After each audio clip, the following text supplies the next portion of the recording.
الحمد لله رب العالمين والصلاة والسلام على سيد المرسلين اما بعد فاعوذ بالله من الشیطان الرجیم بسم اللہ الرحمن الرحیم۔ انشاءاللہ العزیز آج کی کلاس میں ہم مزارات اولیاء پر حاضری دینا، قبروں کی زیارت کرنا، نظر و نیاز، تبرکات، ان موضوعات کے متعلق عقائد اہل سنت اس پر گفتگو کریں گے۔ اللہ تبارک و تعالی ہمیں سیکھنے، سمجھنے اور عمل کرنے کی توفیق عطا فرمائے۔ سب سے پہلے بات کرتے ہیں مزارات پر۔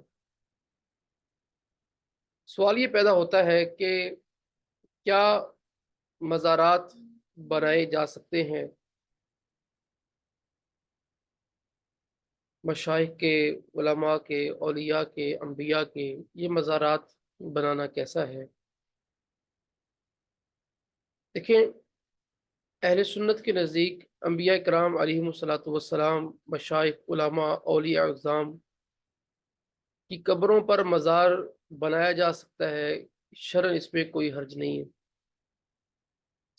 علامہ اسماعیل حقی رحمۃ اللہ علیہ قرآن کریم کی آیت انما یعمر مساجد اللہ من آمن باللہ، اس کے تحت لکھتے ہیں علماء اور اولیاء صالحین کی قبروں پر عمارت بنانا جائز کام ہے، جبکہ اس سے مقصود لوگوں کی نگاہوں میں عظمت پیدا کرنا ہو کہ لوگ اس قبر والوں کو حقیر نہ جانیں۔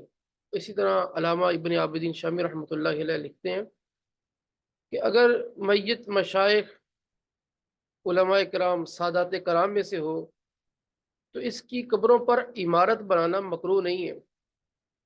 اچھا، پھر ایک اور پروپیگنڈا کیا جاتا ہے یہ کام صرف پاک و ہند میں ہے، یہ بالکل غلط ہے۔ الحمدللہ پوری دنیا میں اولیاء کرام رحمہم اللہ ان کے مزارات بنائے جاتے ہیں، مقابر ان کے صدیوں سے موجود ہیں، سلف صالحین کا اس پر عمل موجود ہے۔ خود ہمارے پیارے آقا صلی اللہ تعالی علیہ وآلہ وسلم کے روضہ مبارک پر سبز گنبد قائم ہے۔ اس سے بڑھ کر جواز کی دلیل کیا ہو سکتی ہے؟ صدیوں سے علماء، صلحاء نبی اکرم صلی اللہ علیہ وآلہ وسلم کی بارگاہ میں حاضری دیتے ہیں تو ان کی نگاہوں میں یہ گنبد موجود ہونا بغیر کسی انکار کے تو یہ جواز کی دلیل ہے۔ اب سوال یہ ہوتا ہے کہ کیا قبر کو پختہ بنا سکتے ہیں؟ تو سب سے پہلے یاد رکھیں کہ قبر کو پختہ بنانے کے دو مطلب ہیں، ایک ہے اندر سے پختہ بنانا، ایک ہے باہر سے پختہ بنانا۔ میت کے ساتھ جو حصہ متصل ہوتا ہے یعنی اندر سے، اس کو پختہ کرنا مکروہ ہے۔ لہذا اگر قبر باہر سے پختہ ہو اور اندر سے کچی ہو تو اس میں کوئی حرج نہیں ہے، ٹھیک ہے؟ یعنی اندر سے کچی ہو اور باہر سے پختہ ہو تو اس میں گناہ نہیں ہے۔ اب یہ سوال ہوتا ہے کہ کیا قبر کے اوپر مرنے والے کے لیے کوئی کتبہ، کوئی پتھر، کوئی نشانی لگائی جا سکتی ہے؟ کہ مسلمانوں کا اپنے عزیز و اقارب کی قبروں کی نشانی اور اس کی پہچان کے لیے جو کتبہ لگایا جاتا ہے اس میں کوئی حرج نہیں ہے۔ دلیل کیا ہے؟ دلیل ابو داؤد کی حدیث مبارک ہے کہ نبی اکرم صلی اللہ علیہ وآلہ وسلم نے اپنے پیارے صحابی حضرت عثمان بن مظعون رضی اللہ تعالیٰ عنہ کو دفن فرمایا تو ان کی قبر کے سرہانے ایک پتھر نصب کر دیا، گاڑ دیا، اور میرے آقا نے فرمایا میں اس پتھر سے اپنے بھائی کو جانتا رہوں گا اور ان کی قبر کے ساتھ میرے گھر والوں میں سے جن کا انتقال ہوگا انہیں دفن کروں گا۔ تو آقا علیہ الصلوۃ والسلام نے پتھر نصب کیا پہچان کے لیے، تو کتبہ بھی لگایا جاتا ہے پہچان کے لیے۔ تو اس سے یہ پتہ چلا کہ قبر کی پہچان کے لیے کوئی چیز نصب کرنا، کوئی نشانی لگانا، اس میں کوئی حرج نہیں ہے۔ اور پھر یہ جو ہمارے یہاں کنسپٹ پایا جاتا ہے کہ کوئی ہمارا بڑا جسے ہم اچھا سمجھتے ہیں تو ہماری خواہش ہوتی ہے کہ ہم اس کے ساتھ دفن ہو، یا ہم کہتے ہیں کہ اپنے گھر والوں کو اس کے ساتھ دفن کریں گے، اور یوں ہی ہوتی ہے کہ اولیاء کے قدموں میں دفن ہو، مزارات کے قریب دفن ہو، ایسی جگہ پر دفن ہو جہاں پر اللہ کا کوئی ولی دفن ہے۔ تو اس کی بھی دلیل یہی حدیث مبارک ہے۔ اب مزار کے اوپر پھول چڑھانا یہ کیسا ہے؟ دیکھیں، مزار کے اوپر پھول ڈالنا یہ بالکل جائز اور اچھا کام ہے، یعنی نہ ہم صرف جائز ہی نہیں کہتے بلکہ اسے اچھا سمجھتے ہیں۔ اس کی دلیل کیا ہے؟ اس کی دلیل یہ ہے، مشہور حدیث مبارک کہ نبی اکرم صلی اللہ علیہ وآلہ وسلم کا گزر دو قبروں کے پاس سے ہوا۔ میرے آقا نے فرمایا کہ دونوں میتوں کو عذاب ہو رہا ہے، ان میں ایک تو پیشاب کے چھینٹوں سے نہیں بچتا تھا، دوسرا چغلی کیا کرتا تھا۔ پھر نبی اکرم صلی اللہ علیہ وآلہ وسلم نے ایک تر شاخ لی، اس کے دو حصے کیے، پھر ہر ایک قبر پر ایک حصہ گاڑ دیا۔ لوگوں نے عرض کیا، آپ نے یا رسول اللہ ایسا کیوں کیا؟ تو میرے آقا نے جو بات ارشاد فرمایا جب تک یہ خشک نہ ہو تب تک ان کے عذاب میں کمی رہے گی۔ تو یعنی کہا گیا کہ اس لیے عذاب کم ہوگا کہ جب تک تر رہیں گی تسبیح پڑھتے رہیں گے، کیونکہ جو بھی تر چیز ہوتی ہے وہ اللہ کی تسبیح بیان کرتی ہے، ٹھیک ہے۔ اب جو پھول ہوتے ہیں یہ تر ہوتے ہیں، ٹھیک ہے، یہ اللہ کا ذکر کرتے ہیں، تو پھول ڈالنے کا مقصد یہ ہوتا ہے کہ جب تک یہ تر رہیں گے، ذکر کرتے رہیں گے، اس ذکر سے اس میت کو راحت ملے گی۔ میرے آقا علیہ الصلوۃ والسلام نے وہ تر شاخیں اس لیے لگائی تاکہ میتوں کو راحت ملے، ان کے عذاب میں تخفیف ہو جائے۔ تو پھر اسی طرح یہ بات کی جاتی ہے مزار پہ چادر ڈالنا، اس سے قبر والے کو کیا فائدہ ہے؟ دیکھیے، مزار پر چادر ڈالنے سے میت کے درجات تو بلند نہیں ہوتے۔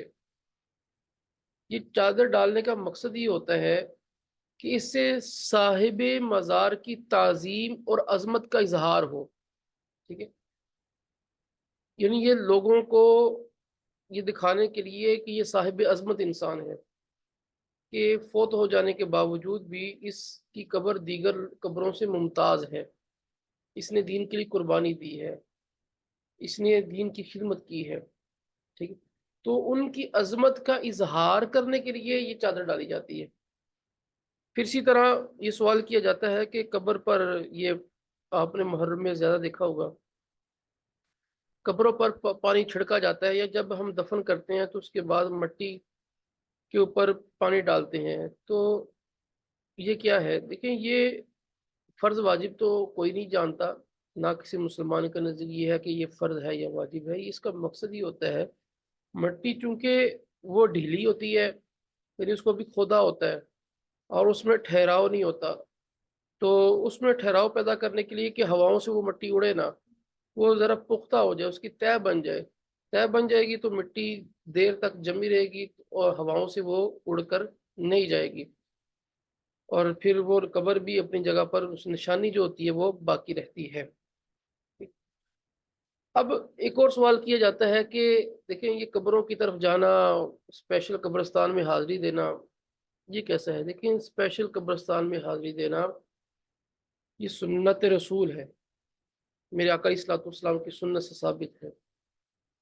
نبی اکرم صلی اللہ علیہ وآلہ وسلم خود شہدائے احد کے مزار پر تشریف لے جاتے تھے، اور حدیث مبارک میں یہ ہے کہ نبی اکرم صلی اللہ علیہ وآلہ وسلم ہر سال شہداء احد کے مزارات پر تشریف لے جاتے تھے۔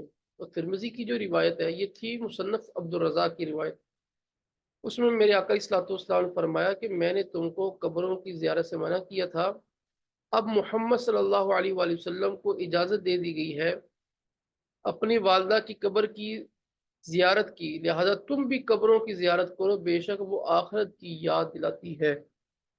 یعنی میرے آقا صلی اللہ علیہ وسلم نے قبروں پر جانے سے پہلے منع کیا تھا، لیکن بعد میں آقا صلی اللہ علیہ وسلم نے اجازت عطا فرمائی، اور جانے کی وجہ بھی یہ بتائی کہ قبر پر جانے سے بندے کو آخرت یاد آتی ہے، بندہ دنیا سے بے رغبت ہوتا ہے۔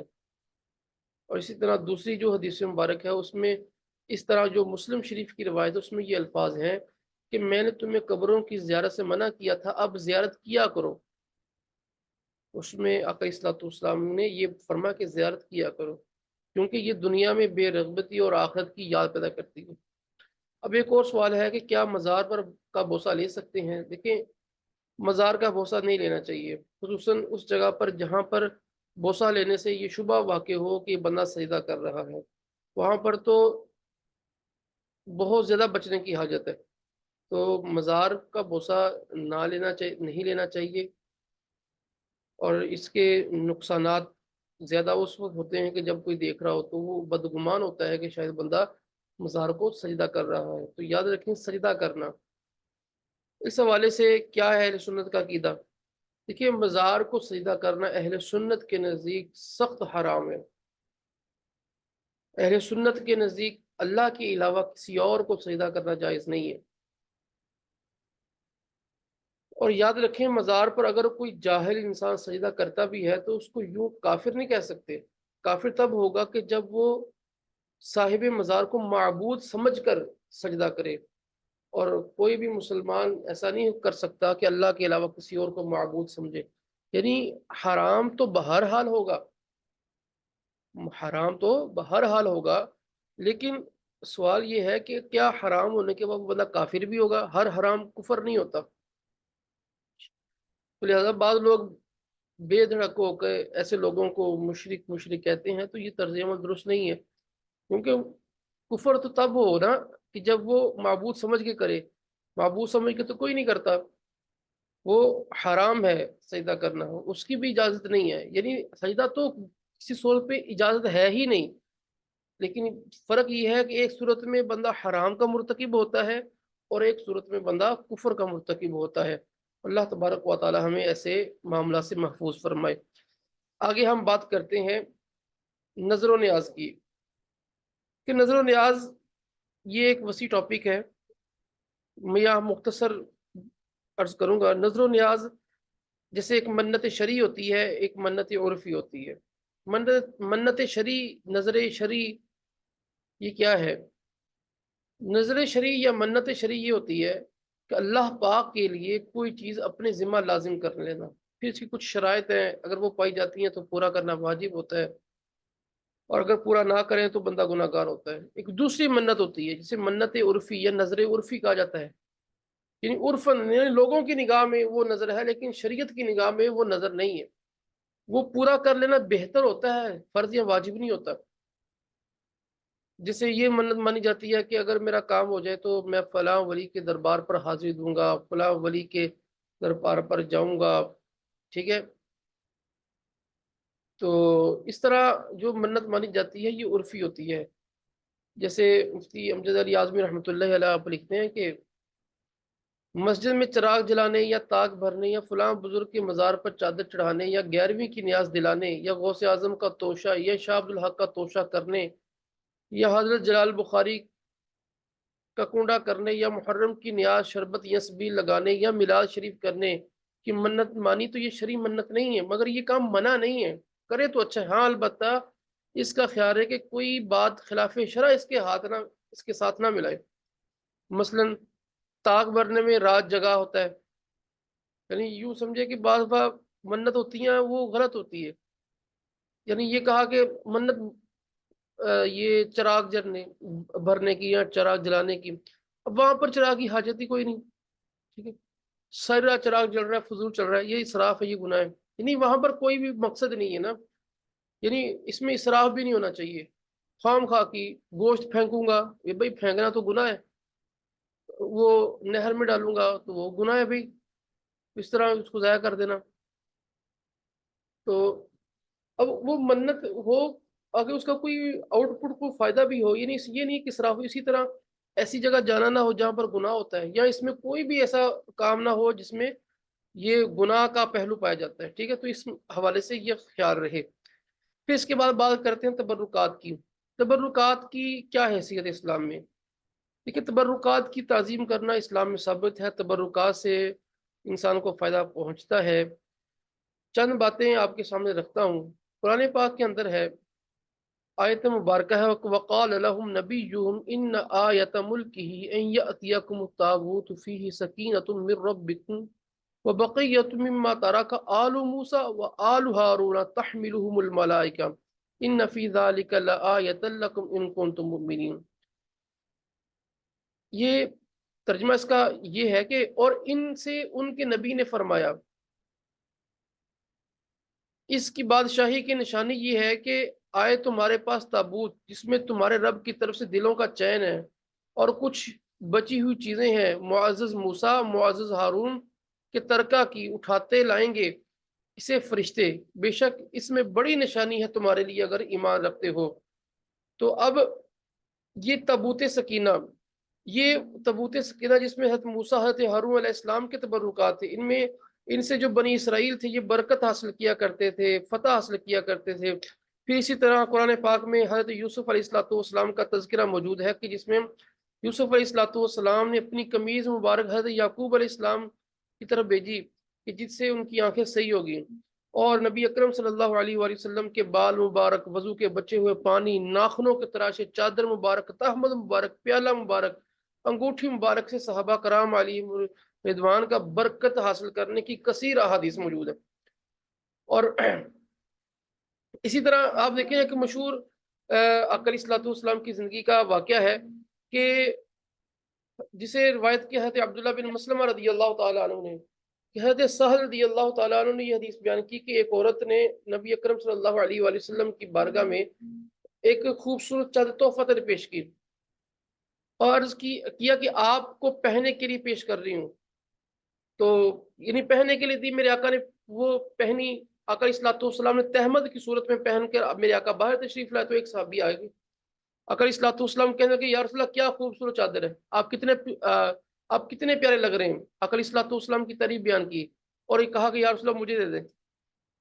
تو صحابہ کرام علیہم رضوان نے کہا کہ تو نے اچھا نہیں کیا، تجھے پتا تو ہے میرے آقا وہ ہے کہ جو نہ نہیں کرتے، وہ سائل کو محروم نہیں کرتے، اس کے باوجود بھی تم نے سوال کیا۔ تو اس صحابی عرض کرنے لگے کہ اے دوستو، میں نے یہ چادر اپنے پہننے کے لیے نہیں مانگی، بلکہ میں نے تو اس لیے مانگی ہے کہ اس کا میں اپنا کفن بناؤں گا۔ ہر سال فرماتے ہیں کہ پھر یوں ہی ہوا، جب وہ شخص انتقال ہوا اس کی وصیت کے مطابق اس اللہ تبارک و تعالی ہمیں عمل کی توفیق عطا فرمائے۔ اللہ تعالی ہمیں جو سیکھا ہے اسے یاد رکھنے، اس پر عمل کرنے کی بھی توفیق عطا فرمائے۔